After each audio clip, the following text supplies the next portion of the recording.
Hey y'all, this is ASJ. We have everybody here standing right back here. You are about to see some of your childhood idols and maybe even crushes. Little girl in the back.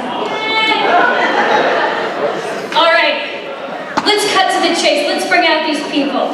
We got the original cast here for you. David Fielding, the voice of Zordon.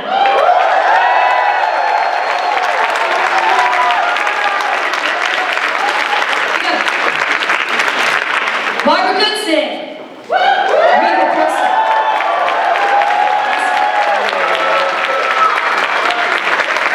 Beautiful Barbara Goodson. We got Kerrigan Mahan. Goldar, you Goldar people.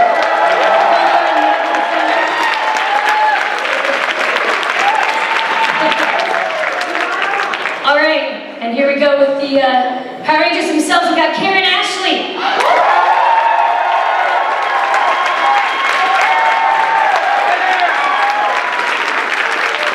Mr. Walter Jones.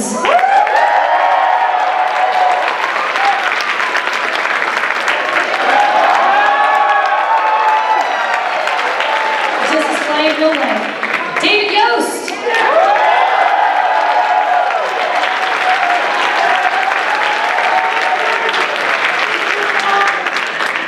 And the Red Ranger himself, Austin St. John.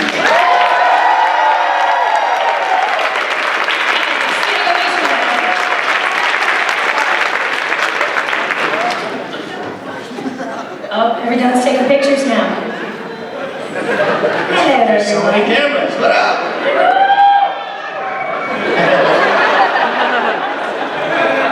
Oh, you blinked. What's up, Pensacon? Are these guys not amazing? He's pretty awesome too. I need to know what time it is. Stupid time. Right, said, I think it's 3:45. Thank you, Walter. Thank you. I brought some love for everybody. Something I'm going to do at the end of this thing. It's a panel. Yeah, that thing. Yeah. I'm going to give away this mug just to people that buy a raffle ticket. Raffle tickets will be going around the cat up there in the back, $10. Cat. And we're going to pick a number at the end after everybody's left, and I will hand this mug, which has my autograph etched onto it, to one of you.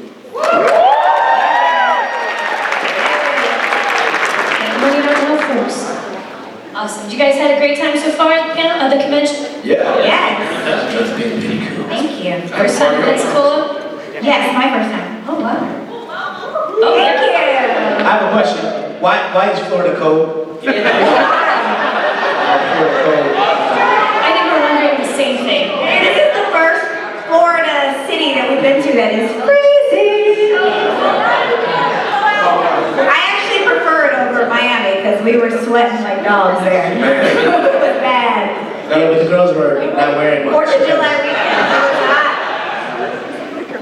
Awesome. All right, guys, well, let's get straight into some questions here. Now, I know what everyone's curious about because we just saw it online. I know you all are wondering about the short film, right? So let's get that one right out of the way. What do you guys think about it?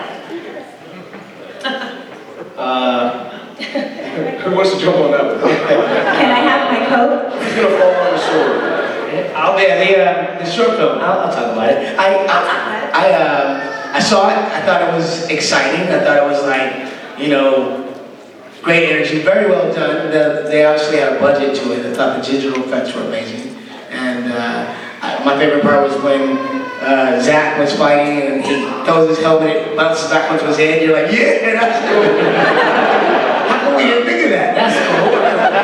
So I thought stuff like that was cool. Obviously, it doesn't cater to our majority audience because it's very adult. It's rated R. Apparently, the producer and the director, their instinct was to take it as far to the right as they could, just to make it happen. Excite you. Yeah, it wasn't anything that they planned to distribute or to sell. So, but it will have a life forever, which is interesting. And it's also, I think, I'm looking forward to seeing if we can find something in the middle ground for all of us. Yeah.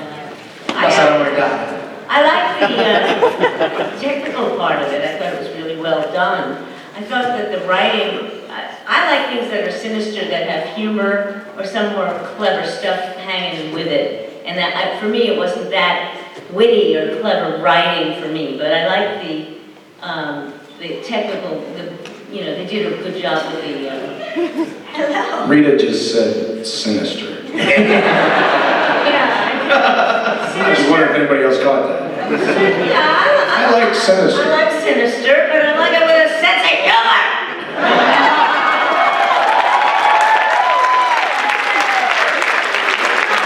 So many memories. I'm just curious what made him do it. I thought cinematically it was very well done, but pretty nasty, pretty one note. I'm more curious about the real movie. I kind of like it. I kind of like a job. Yeah, which is coming out, I think, next summer. I Well, think it's we don't know. I mean, that's what they say. But It says that online. I'm kind of hoping all these guys get to do, cameos at least. Wouldn't you guys like to see these guys do cameos?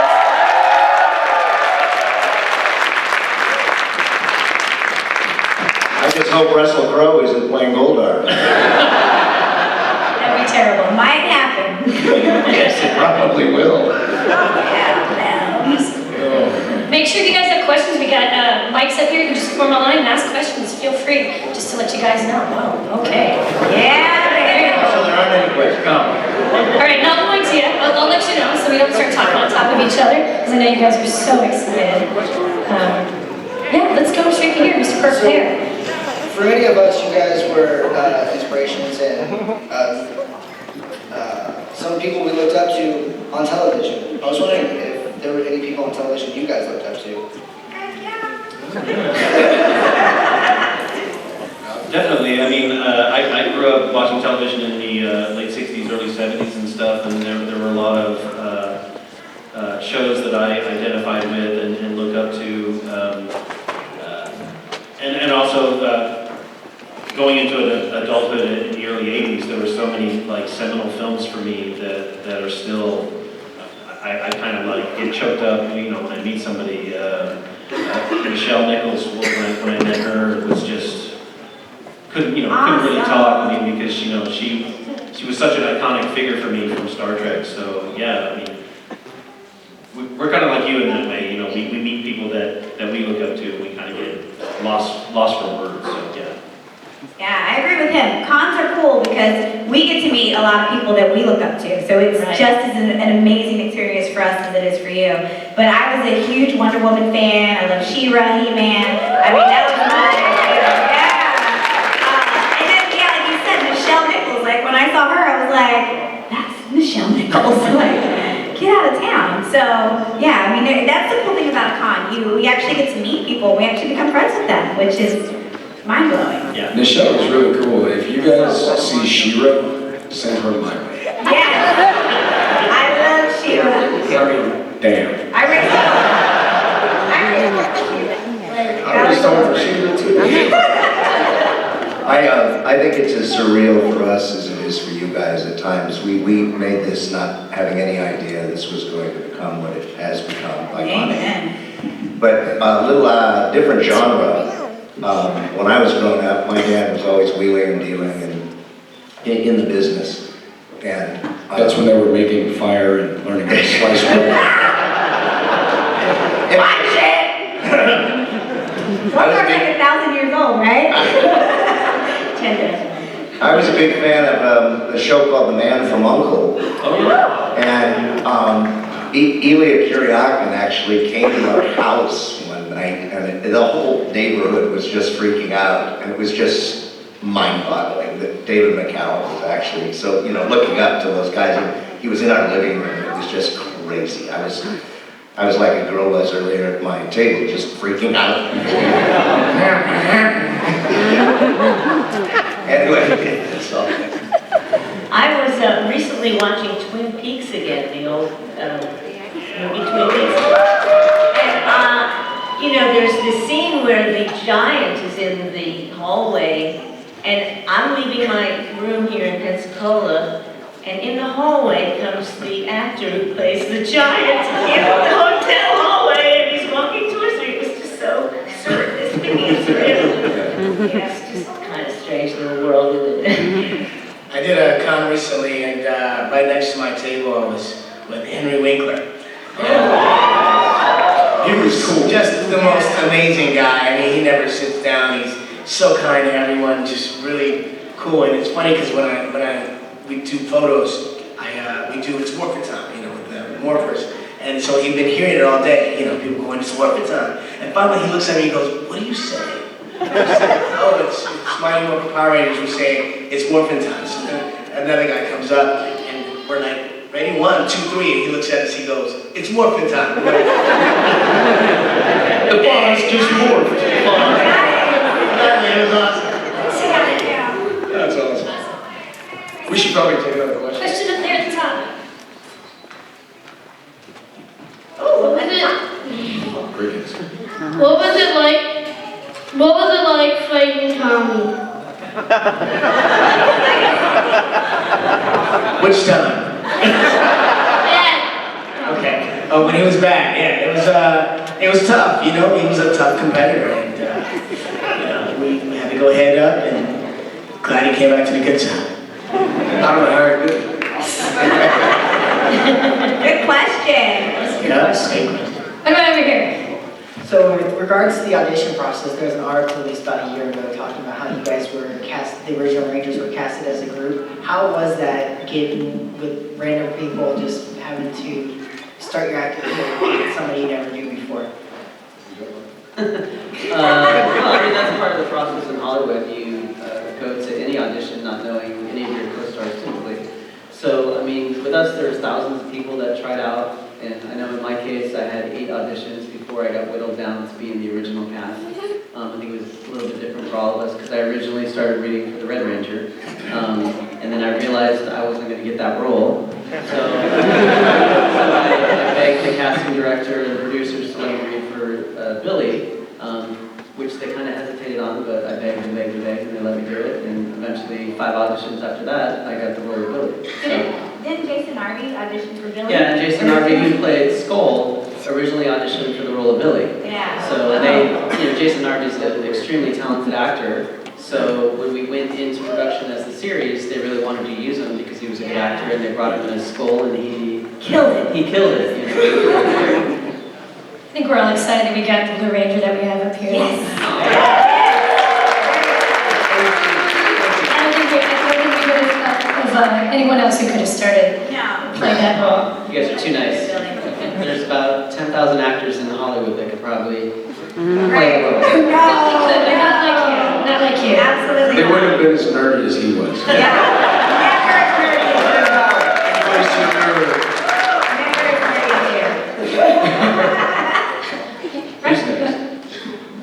I just want to start off by saying you guys are like my childhood heroes, all of y'all. Like, it's just amazing watching y'all as a kid. But my question is, y'all were the original Power Rangers, and as all these other series came out, I don't know how many of them there were. What was y'all's opinion on those series? Were y'all just kind of sitting there like, we had them beat? Or did y'all actually think like, wow, that was really cool. I wish we had some of those gadgets and stuff. Like, what was your opinion on it? I was lost when the new shows came out. I mean, I left the show with Walter and Tweed. We were the first to leave, I think. And I had no idea. I never looked back. I was always, forward moving and focusing on other things. So I never really saw any complete new episode. I hadn't seen one since I left. I have seen highlights, and most of what I know of the new shows has been reported to me by you guys. Yeah. So I feel like I'm extremely biased just based on what you guys are telling me. And you guys, just so you know, are very opinionated. Yeah. You are not shy. You are pro Mighty Morphin. I love it. The originals are the best. They are. I think so too. You know what though, to add to that though, the beautiful thing about conventions is we've got to do a lot of conventions with other casts, and other people, and those people are amazing. And I always say, I don't know where where they found the casting directors because they really cast some amazing people. So we've been able to become really good friends. But I didn't watch my own episode, so it was like, it's weird watching yourself. So I didn't watch the show after, but them as people are amazing. So I think it's great. Hey, look, it's me. He's got the beard and everything. That's awesome. Let's go to the top. Okay, two-part question. All right, sorry. Okay, yeah, I know, right? Okay, so being that, Power Rangers was originally based on, a Sentai show from Japan, what, challenges did you guys face as, actors, when you had to play parts that might have been different from other roles? Did you guys have any challenges, stories? Parts different from other roles. We actually didn't even see the Sentai until after we started filming. Didn't even know it existed. Yeah, we didn't know it existed. I mean, it was told to us at some point by Saban, yeah, this show ran in Japan for 20 years. We were like, oh, okay. And then when we saw it put together, then in the beginning it was half Japanese footage and half us, because obviously we didn't film that part, so we were like, oh, this is new. And then... That's why I found it. Exactly, right. So, I think what we did was we just built our own characters as the teenagers, and then when it came to, the Suda Rangers and the Japanese fight, we just added our voice to it, the personalities. Yeah. It definitely was very funny. I recently watched the pilot again, and I thought, gosh, I really loved this as an 8-year-old, but it was really, it was super funny. You actually, it's interesting to describe that you need the most overbearing, I think, humans, and they go, oh, not teenagers. I would have picked up on that as a kid, but... And I think the writers in that show did a really good job. I'm up here. I'm sorry. I'm talking. I'm hearing voices. Alpha? Rangers. Okay, yeah, no, just a real quick second part. I think the writers did a really good job on the show, but just kind of go back to the first one, and I'll probably have an answer, but do you ever feel like there was a line or two, or the story just kind of got shoehorned, it's this doesn't really make sense with what's going on with the plot right now? All the time? That sounds like a question for the writers. Every episode. I mean, there were monsters that water bottle monster, and anything turned into a monster. So at some point, you just let it go and you just have fun with it. Let me put this in perspective for Yeah. you. Let's stick with 3 meals in a day: breakfast, lunch, and dinner. Imagine cooking one piece of each meal, but not consecutively. You start out at breakfast time and you break out the waffles, but then you start cooking, or then you pull out the sandwich meat for your lunch, and then you throw the hamburger patty for dinner in the pan, and then you go back and you keep jumping between those 3 meals all at one time. That's the way we built 3 episodes, 2 episodes, 4 episodes at a time. So I don't remember hardly ever knowing what single episode I was really shooting. He's right. Is this breakfast, lunch, or tea dinner? Yeah. We shot so fast that, literally, you would, say you were shooting the command center, you shot the command center all day long, but you're shooting, maybe 4 episodes at a time. And it would take 2 weeks to finish the 4 or 5 episodes that we were working on. So, you shoot the command center on Monday, and then you shoot the classroom on Tuesday, and it just kind of went down. So it all kind of, they would change clothes 5 times a day, so you just didn't know what was going on. You just kind of went with it. And with Rita, she had the same footage for all the episodes a lot of times. I was like, wait, didn't we just do this one for another episode? Yes, but you're going to say this in this episode. I need you to throw the staff again. Yeah, and it didn't ever match the mouth because it was different words every time in the same footage, so. I think that actually added to the charm of the show. It was that weird kind of Japanese dubbing? It doesn't match, but it's so fun to watch. So happy. Definitely. Batman there. You've been waiting patiently? Batman. Yeah. So, it might not look like it, but I'm a big fan of my Morphin Power Rangers. I remember actually watching VHS tapes of Power Playback when I was little, and So I kind of wonder, and this is kind of similar question to the person who's over there before me, but what was it like kind of to know that you started this thing and you didn't think it would be big, but then it kept evolving on, and it's just become this huge thing. Like, what's that like? For me, it's extremely humbling. I mean, when I started the show over 20 years ago now, long before you were born, never in a million years would I have ever thought that we would have this amazing fan base that has continued to follow us all these years, and that we would get to come to conventions and meet you guys, you know, that the show would have such an amazing impact on your guys' lives. I mean, we hear so many amazing stories about how the Power Rangers influenced you to become martial artists, to become scientists, to become doctors, to become teachers, whatever it is. And, you know, some people come from back homes and we were like your babysitter, you know. You came home and you watched Power Rangers and you developed a great sense of yourself just from watching Power Rangers. So I'm always humbled. And so it's been an extremely exciting journey for me for the last 20 years. Can't speak for everybody else, but I know they sort of feel the same way. I agree. Good answer, good answer.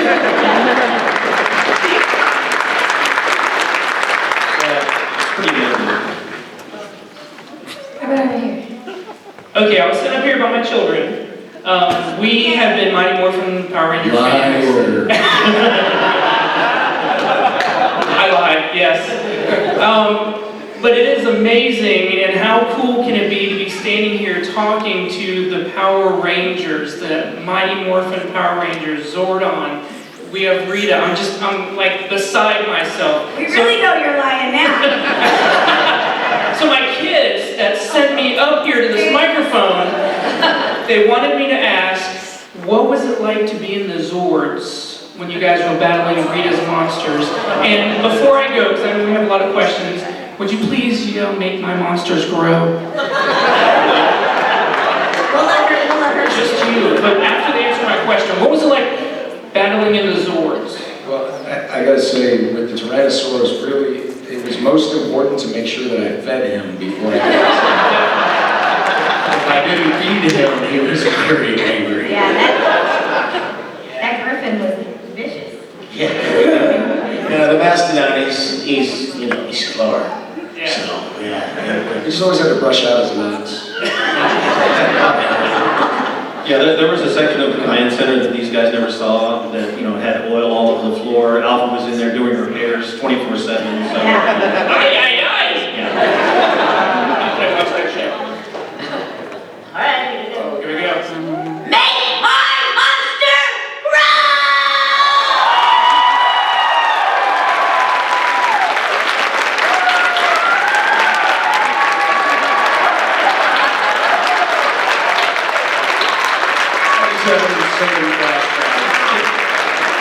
Thank you, you guys are amazing. I love you guys very much. PTSD for Power Rangers. I'm scared all of a sudden. Look, they're at the top. Hey there. I was wondering, why were you guys always waving around with your arms flailing everywhere when you were in your suits? It was hot, that's how we aired out our Yeah. We were trying to fly. It didn't work out very well. No, I think I think it was really from the Japanese series. That was kind of one of the things they were very big into, just body language. Yeah. They were amazing at it. That was one of the things that made the show what it was. So they did it, and it was in the first 40 episodes, and I think you guys fell in love with it, so we kept it going. Yeah. Power Ranger moves. I think it grows out of the fact that when they're in the suits, you can't see their face, so the face is a very expressive instrument as far as like showing emotion. And since they were in the helmets, they had to exaggerate their body movements to let you know, okay, I'm in danger, but now I'm stronger. That sort of thing. Yeah. Jazz hands. And into jazz hands. I remember when you guys used to go hi-ya all the time. When I was a kid, I actually thought that's how you did karate. So we run around the neighborhood going, hi-ya, hi-ya, hi-ya. Sorry. All right, Green Ranger. First off, still waiting on those Hip Hop Keto DVDs. You got it in that B-boo. But for you guys, when you first started, when did it first dawn on you exactly how big Power Rangers was getting? If you can remember.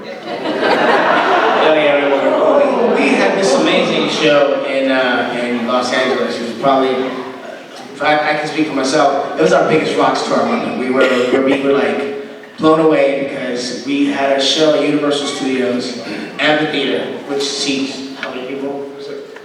3,000, 6,000 people, right? So we were supposed to do this one little show, and it turns out there were too many people. So they moved to the amphitheater, and when it's like 6,000 people, well, we ended up doing 6 shows that day. We filled the theater 6 times, and we backed up traffic from Universal Studios all the way downtown all day. It was like the craziest day. It was like, and when they announced us when we come out on stage with our helmets and everything, and they go, he does the power of the mastodon. He is Zachary Taylor. So I jump off that podium, get in the middle of the stage, I take off my helmet, and the crowd goes,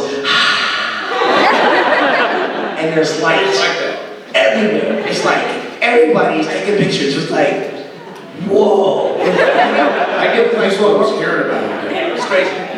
Yeah, I mean, we literally shut Universal Studios down that day at 10 a.m. Like, there was that many people within that, like within an hour of opening, they had to shut the park down because there were so many people. And like you said, we backed up the freeways 10 miles in each direction. So that's when we knew, like, wow, this show's meaning something. This is crazy. So we broke their attendance records. I remember I came out on this platform and I was going to go back for a popular crowd, and that's not really the important part. The important part that blew my mind was the first show when I came out, we had the helmets on and the visor was tinted, like you guys are all familiar with. Well, I got up there and I was supposed to hit this pose, like this for a minute for photos. And I thought, okay, a couple of photos. What I didn't and was not prepared for was the Star Wars moment that was coming my way. Because I got up there and through this visor, all I could see were just these explosions of light across the massive black theater. And it looked like Star Wars when it was like, Mr. Sulu, warp speed, and the stars just stretch out. That's what it was like. And I was like, wow! It was nuts. Just to clarify, Sulu is on Star Trek.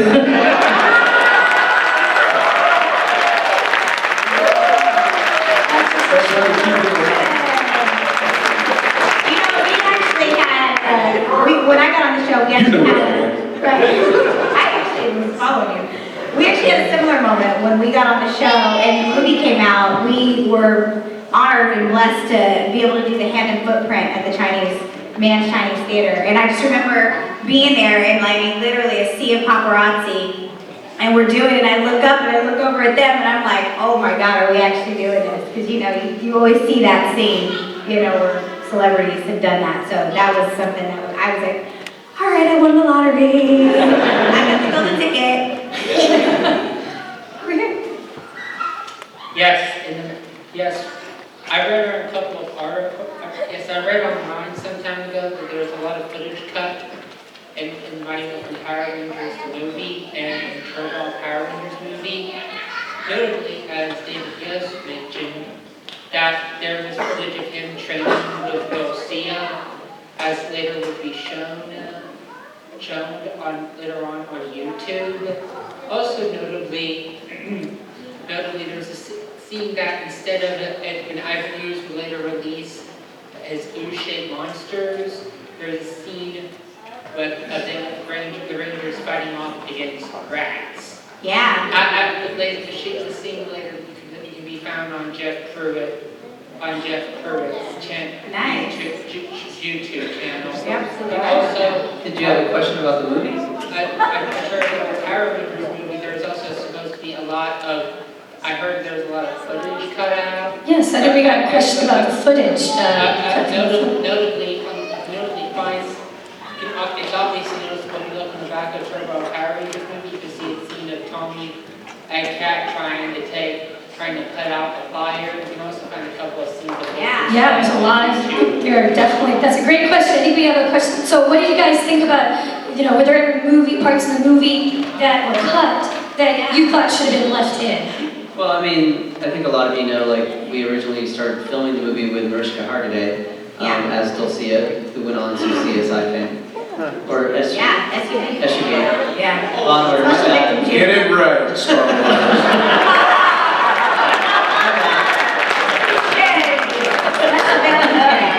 But yeah, so there's footage of me and her doing our little kata and fight stuff there that was cut, so I know some people have seen that. But, you know. We shot like a whole month. For a month. And they scrapped it and we ended up having to reshoot everything. They totally revamped it. Yep, they got rid of the rats he was talking about and brought in the Tengu warriors and all We that. did use those rats though in an episode.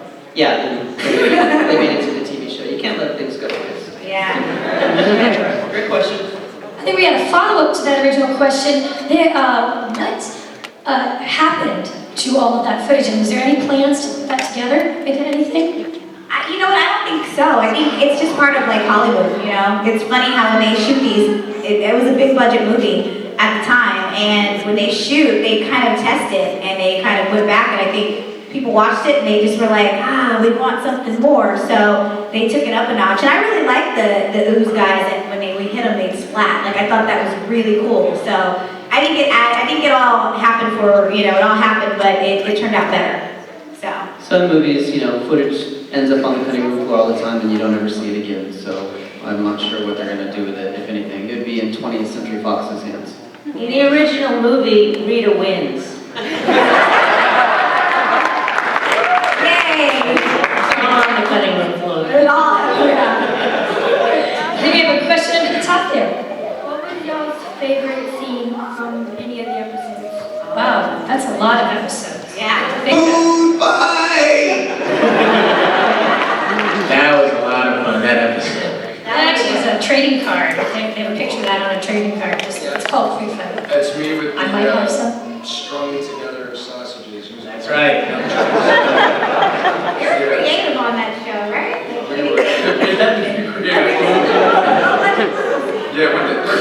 Let me set the scene for you on Food Fight.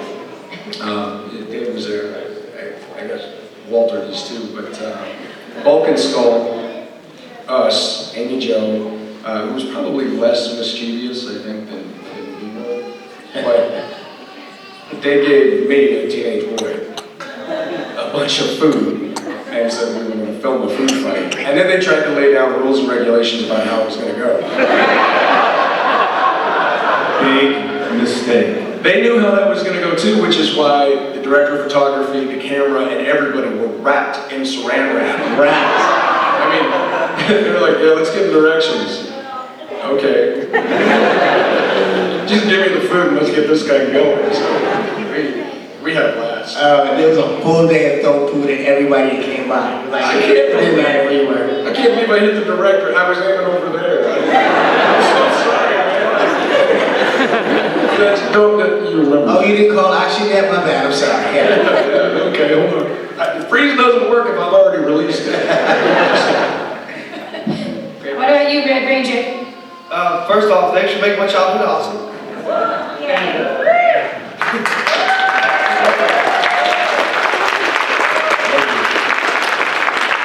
And I also would like to know, the new series is dinosaur-based, I believe, Dino Charge. Would you guys like to raid you up again if you know the dinosaur raid? If only it were that easy. If only it were that easy. I think. And it's strong. I don't know. I think I don't want to speak for everybody, but I think if the situation were presented right and it all worked out, I think any of us would go back. Because we know that's what you've been wanting for years. So it's never really worked out. I mean, it's worked out on some occasions, but you never know. Yeah, we wish it were that easy. Over here. So I've always been a fan of Toku stuff. When I was a kid, my dad showed me Godzilla, and I always liked watching Power Rangers. And years later, I discovered Sentai and Kamen Rider, which Drive was great, guys. Just saying. Anyway, I was just wondering if any of you guys have ever played the Mighty Morphin Power Rangers Genesis game. It's really fun. The fighting game, not the I really want to, but I haven't, damn it. I I had a fan bring me a game to play most recently at a convention, and I sat there for probably a half hour like this. Just playing Zach and using the power apps. And I thought it was pretty fun. I never had it before. They didn't give us the games, which is odd. We thought, hey, that's our game. They go buy it. It's kind of weird. So your parents that paid for your toys, you know what that's like. The So Game it's Boy like game's- when you're an author, right? The Game Boy game is very hard, actually. I could never beat it. You did? That sounds like a challenge. Oh, wow. Over there, Mr. In the suit. Hello. Alright, how's it going? Are there any points like that you could think of back when you were filming that you were like, they were telling you, okay, do this, and you're like, I'm not doing that. Or that might be the stupidest thing I've ever done, and this is gonna be really ridiculous to film. Every episode, right?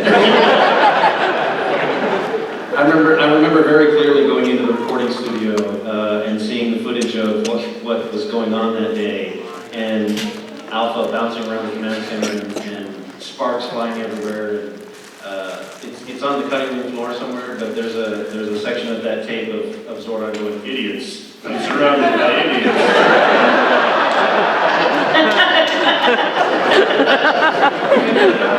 That's awesome.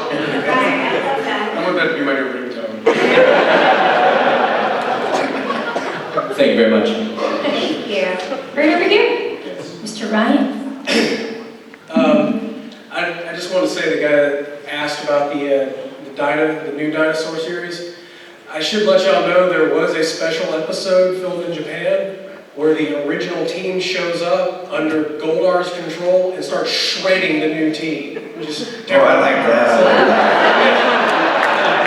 But my question, and I promised Karen yesterday that I would ask you an uncouth one.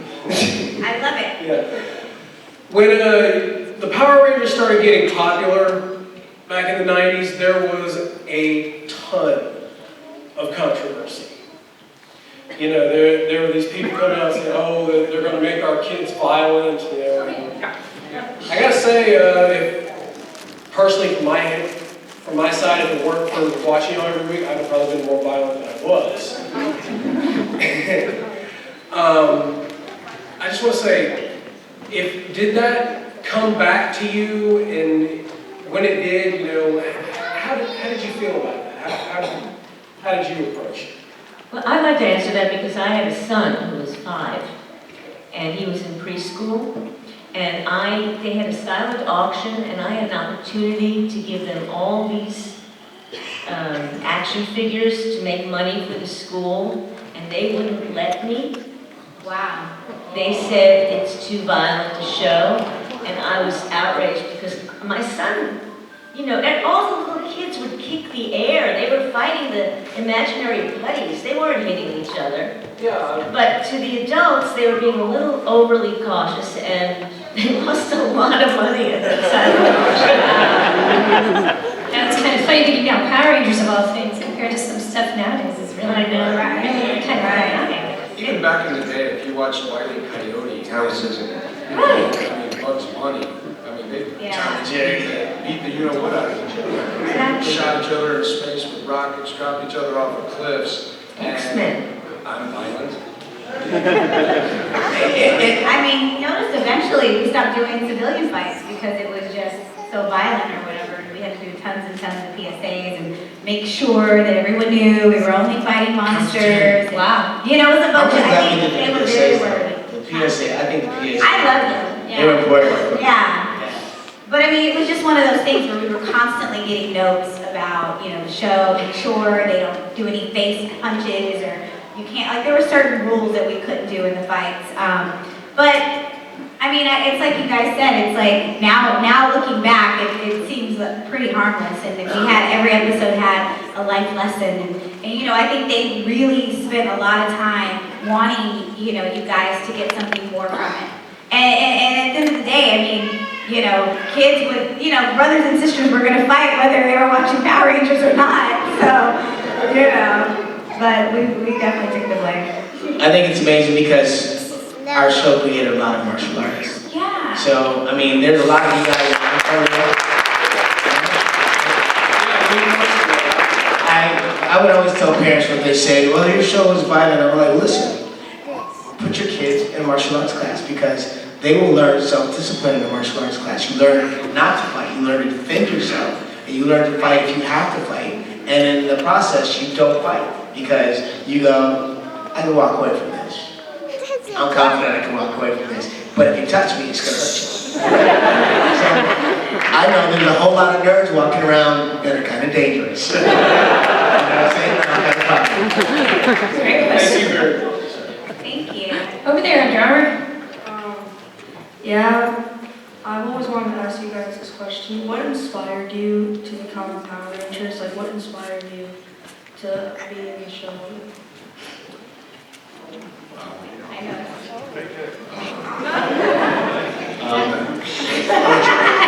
Sure as hell wasn't for money.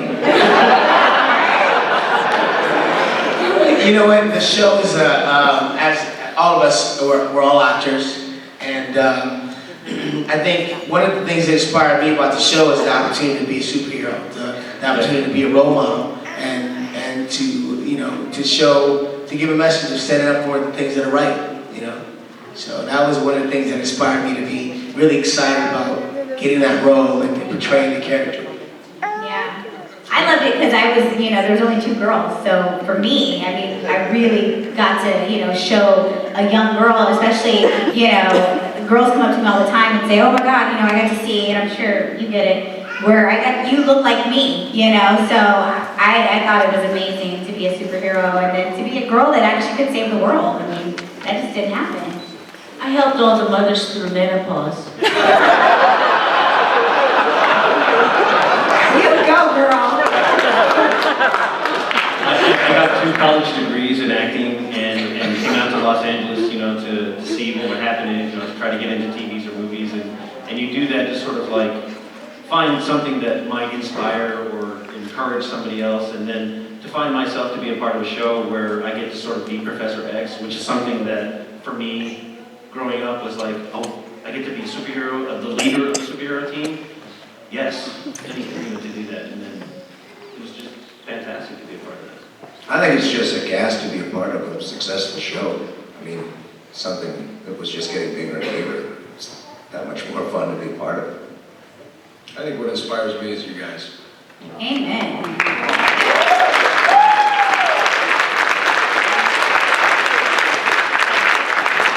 I think we have time for a couple more questions, maybe 1 or 2 more questions. Let's go up there on the top. Yes, I'm wearing underwear. Wrong question, sorry. First off, I grew up with you guys. It's great to actually get to see you guys in person. Great to see you all together, almost all the way. My question is throughout the filming and stuff from the TV show, stuff like that, did any of you guys get to keep any memorabilia from the show? And if not, if you could, what would you want to have? Not that we got to keep anything. I stole Steal some it. stuff. They didn't tell me. They didn't tell me they were stealing. Otherwise, I would have stole too. I was too on it. Peer pressure. Kids don't go and steal, but if you're ever a Power Ranger, steal your helmet, your mortar, and whatever means anything to you. I didn't take anything. I didn't take anything either, but I think we didn't plan on leaving the show. We planned on negotiating one contract and coming back to the show, and then eventually that didn't happen. Otherwise, if we had been there long enough, we'd have been like, you got your helmet? I'm getting my helmet too. Put this in the car, okay? All right, go. Wardrobe, can I, hey, ladies, wardrobe, you don't know where the stunts are. Yeah. They got 9 of them, I have the Ernie's Juice Bar, the sign on the outside. It was given to me by one of my best friends, Danny Wedding Stalkup, who actually wore the suit from time to time for the Black Ranger, and was a stunt guy on the show, and did like maybe 10 seasons. It's crazy. But he had it, and he said, "Do you want that?" I was like, "Yeah."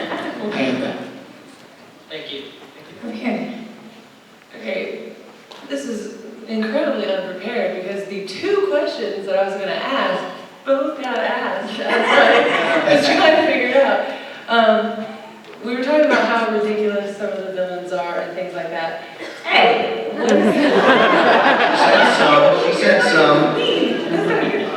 But I'm saying like the regular episodes, day in, day out, was there one that you can think of that was like, this is the most ludicrous thing, and you couldn't wrap your mind around it? Go ahead. I was, real quick, there was something called a purse monster. Yes. So the purse turned into a monster. That was the one A pin purse. What are they? I remember being in ADR. That's what I always think of. No, that's okay. I'm glad somebody else thinks about it too, because it's so much And as I got older, I started to try and think through what the creative people were thinking when they came up with this. And all I can conclude is that they just were out of ideas. And somebody had their daughter's fuzzy pink purse and went, aha! And then we got stuck having to fight. I think we have time for one more question. Ooh, last question. Oh, I gotta make this good. Make it good. You want to build a snowman? I'm not just kidding.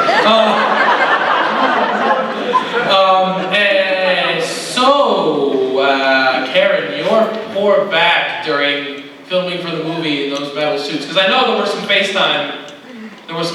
Filming. So for you, I guess specifically, because I don't think anyone else from the movie was here. How were those metal suits? That's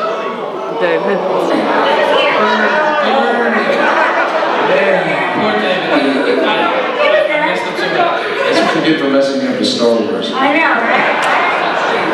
No, they were, what were they, like a plastic, like I think they were foam. Oh yeah, it wasn't metal. It wasn't metal. It looks metalish, but it's not metal. Yeah, it was like raincoat material with the base. And then they built these muscles made out of like plastic. And they didn't realize that each muscle was gonna be like, it would weigh down. So we had like a ton of armor. It was about 30 pounds for the girls and about 40 for the guys. And then Amy Jo and I put them on and we looked like little boys and we looked like football players because it just made you bulky. So then somebody had the bright idea to put a corset in the back of that as well. So not only was it 30 pounds, but we were corseted and you had to have someone help you. We couldn't wear them longer than 15 minutes. Immediately they would take them off, you put a fan on you, and like literally you were just drenched. But after the movie, we all went back to the TV show and wardrobe was like, dang, you guys look good, all y'all are ripped. We lost so much weight in those suits, so it was like, they were like buying us new clothes. But no, they were horrible. They looked amazing, but it was suffer for the look. I got a lot of free massages because of those. Well, I know all of us are grateful to you too for putting up with those. Thank you. Thank you.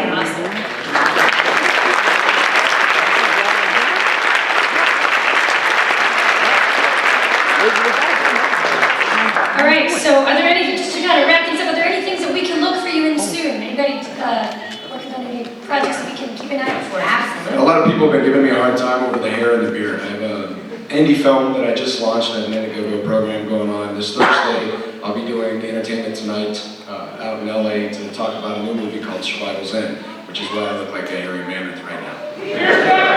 Beard's on that big beard against the hashtag. Actually, if Kat, where are you? Kat, I gave him dirt. or Susan, we're selling some raffle tickets, $10, which will get you this mug. We'll pick it before I leave tonight, and the funds from that will go to help finance the film. So that's Yay, yeah, give it to Kat. I want to see that movie. It's a post-apocalyptic end of the world sort of film. Get the name now. Awesome. I started a new web series called Uncensored Talk. I don't know if you've seen it. You can go watch it on YouTube. I've got cards I can give to you. But I got the pleasure of interviewing these gentlemen. It's still the highest rated episode that we've done. I've talked to everybody on the stage. You guys, so it's just something I was going from con to con and meeting all these amazing people. And I was like, why are we not talking to them? So we kind of go, different cities. We'll set up shop and we'll actually, interview people. So it's been great, and we're doing a lot of these. So definitely, if you're, we're in a city near you, come see us. And we're going back to our tables. So if we haven't met you yet, please come and see us. We'd love to meet all of you and get to know you better. I've been doing a lot of voiceover work lately. Just finished working on a few movies that are coming out. Insurgent, they worked on that. Doing voiceover work. Just worked on a movie called Scouts vs. Zombies. It's kind of like a current day Goonies. And also worked on Liam Neeson's film that just came out, Running Out of Time. So we're working on stuff like that. Awesome. I'm doing some interactive games, and I can't say what they are because you have to sign a non-disclosure. Now tell her. I'm directing a show called California Highway 1 Destination Route, 10 towns, the central coast of California. Say that 10 times. It's a hell of a title, yeah.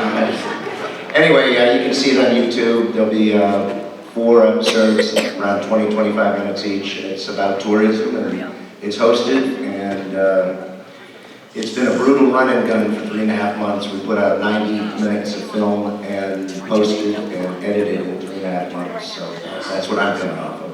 Wow. All right, well, I'd probably cut these guys loose. If anybody wants to do a raffle ticket, I'm going to draw right now. I got one more. All right, so I'll let these guys go.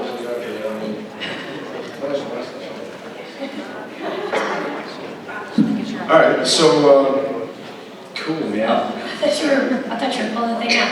All right, everybody. Well, we want to give you an awesome round of applause for. Let's give it a hand for.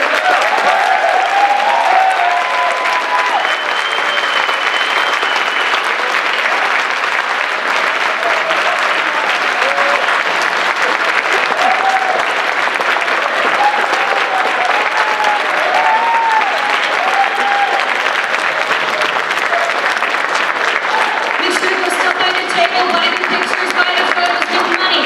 And next panel is Game of Thrones. I'll be there. Go to the table. Game of Thrones. Those of you guys that are looking for raffle tickets, I've got, raise your hand, my people. Okay, those of you, my people, Susan, Kat, head over to this side if you're looking to buy a ticket, and as soon as I have them, I'll call out the number, and I had these glasses made, it's got my signature on it, and it's pretty cool. I'm going to put it here.